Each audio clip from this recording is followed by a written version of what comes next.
And we are streaming. Hello. We are here from Bug Crowd on the Level Up stream. You've got Casey and Sajeeb.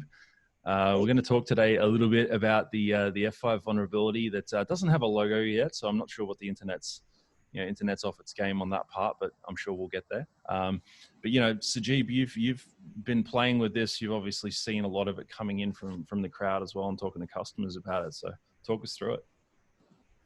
Yeah, so basically an interesting fact is the public exploit for this vulnerability came out, I think on either the 7th or the 8th of July.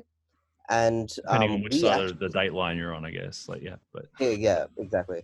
Yeah. But we actually saw it come into Bug Crowd on the 1st of July. So we saw the actual whole thing coming a few days before it. So a lot of our clients got to know beforehand. Cool. And basically, as soon as the public exploit hit, all reins broke loose. And yeah. Yeah, absolutely. I mean, tell me about the bug. Like, what is it attacking? What's the impact? Like those sorts of details about it. Yep, sure. So firstly, the bug is in the software called Big IP, written by a company named F5. Basically, it's this software that helps with load balancing, with web application firewalls, and things like proxies for egress rules. Yep. So it's actually a part of a lot of different very large softwares, as well as a lot of small softwares. But it's in this little component called the Traffic Management User Interface, or TMUI. And basically what the researcher found is that there is basically an unauthenticated exploit, which allows you to execute things like operating system commands and perform directory traversals and execute arbitrary JavaScript within this, basically using a path traversal attack to go and find specific files within the server, and then basically using them to your advantage. Got it. And when you're saying unauthenticated, so you don't need to be a user, you don't need to guess credentials for a user. There's none of that. It's basically, if you can find one of these things that happens to be vulnerable, you can just pretty much run a command on it and off you go. Pretty much. External to the internet, and even the paths for it don't change. They're always the exact same. So literally you could get signatures and go nuts. Yeah. Okay, cool. So you've been, you bug hunt as well as work for Bug Crowd. Like, what have you seen, I guess, on the attacker side of things, looking at that? Yeah, well, basically we saw that you can search up on Shodan and find a lot of public instances. I think there's north of 7,000 instances currently available. Yeah, there's a lot. And yeah, and basically that potentially could be RCE on 7,000 servers right away. And basically what I like to do, at least, sometimes it's a little bit hard to tell whether or not it's actually gone and been successful. So I like to write up my own little signature scripts. Yep. That will go, and basically it'll go and run each of these different file paths and check whether or not it'll return the right type of signature, saying yes, this is actually vulnerable, and then we can check from there whether or not the vulnerability properly exists.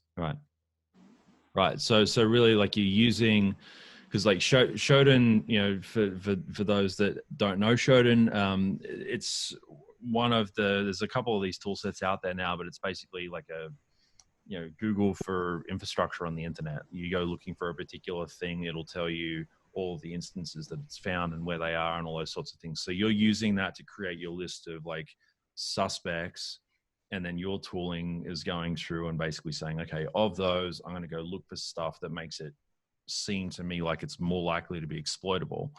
And then that gives you your list you go off and party with and try to get RCE. Yeah, well, that's as a first pass. The second pass would probably be a little bit more subdomain enumeration specific.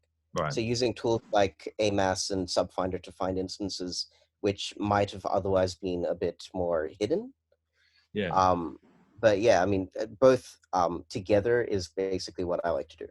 Right. So it sounds as though, like, with this, because it's a traffic management user interface. It's not the thing doing the traffic management itself that's actually on the internet by virtue of what it does. It sounds like a lot of the interesting kind of, you know, aspects of the attack chain for TMUI is just figuring out where the heck it's going to be.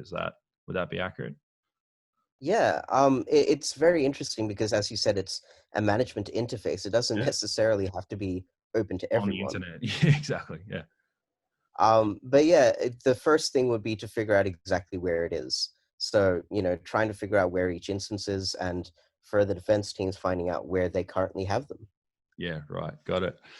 So okay, like role playing on this one, I'm a defender. I know, or at least suspect, that I've got F5 somewhere in my organization. As you pointed out, like F5's been around for a long time, and they're a large part of the fundamental plumbing of the internet as an organization. So it's quite possible, if not true, for a lot of organizations. So I suspect that's true. I'm concerned about this bug. I think we've done some stuff about it, but I'm not sure if that's complete, or I don't know if we've even started working on it yet. Like, what do I do? So first things first, you verify that you actually have the software. So if you have like an asset register, make sure that you actually do have it, and confirm that you run TMUI. Yep. The easiest way to do that is just literally go and to every single F5 instance that you have and search for the specific path. Yep. If you see the interface there, then yes, you have it. Right. The next thing to do, the informal thing that I'd say is yank the network cables. Basically take it off the Cool. internet quickly So because that's a good. I mean, is that a solution for this? Because if it's a management user interface and you're not needing to make changes on your F5 infrastructure, can you just pull the network cord out while you figure this out? Like, is that something that yeah, most I organizations think could do, I provided they're believe not you. making a ton of changes, obviously, because it wouldn't work for everyone. Yeah. So it might have some implications on the users currently using that kind of infrastructure, Yeah, sure. but you should totally be able to pull it off Yeah. and then get it fixed. Now, something that I would say for many, many organizations, because I've worked in a few of them where they do some very interesting things, Hmm. taking it off the internet and keeping it unpatched does not solve the issue. Mm. Patch it still. Yeah. Like either way, if there's an internal attacker, they'll still be able to get RCE on it. So It won't change. basically find it, um, try to carve it off from where bad guys are mostly likely to be coming from, which is the internet. So like if taking it offline is an option, then great. If it's not an option, which it's likely not to be in a lot of cases, making sure that it's not publicly addressable from the internet is a good thing. And then work out, what the impact is of applying the patch and then patching it. It sounds like the steps. Is that right? Yeah, Cool. precisely. All right. So switching roles. I'm a bug hunter. I'm out there wanting to get my bounties and do my green hat thing, and obviously help people like figure out where this might exist. What do I do? The first thing I'd recommend, so there's actually a software called Nuclei Yep. out there by Project Discovery. You can use that. Basically, that currently has templates inside it, which will help you find some signatures for it. I believe there might be other signatures out there. Yep. So what I like to do is write my own little signatures and simple Python script, Yep. um, and then basically just get all the hosts that currently have TMUI. So first things first, do a directory brute force attack kind of Yep. thing, and just find out everything that currently has a 200 OK for that specific directory, and then fuzz for your signature. Right. If you find it, you've got something. If you don't, then bad luck. Keep trying. Move on to the next IP. Very cool. Well, yeah. All right. I think we'll leave it there. Anything else you wanted to add about the bug? F5. I think that part that you brought up, the idea of this actually being seen through the ASC team and a hunter submitting it to a bug crowd customer ahead of it being like publicly exploited and the public POC coming out. That's a thing that does happen. Just because an exploit isn't publicly available doesn't mean that people don't know how to exploit it.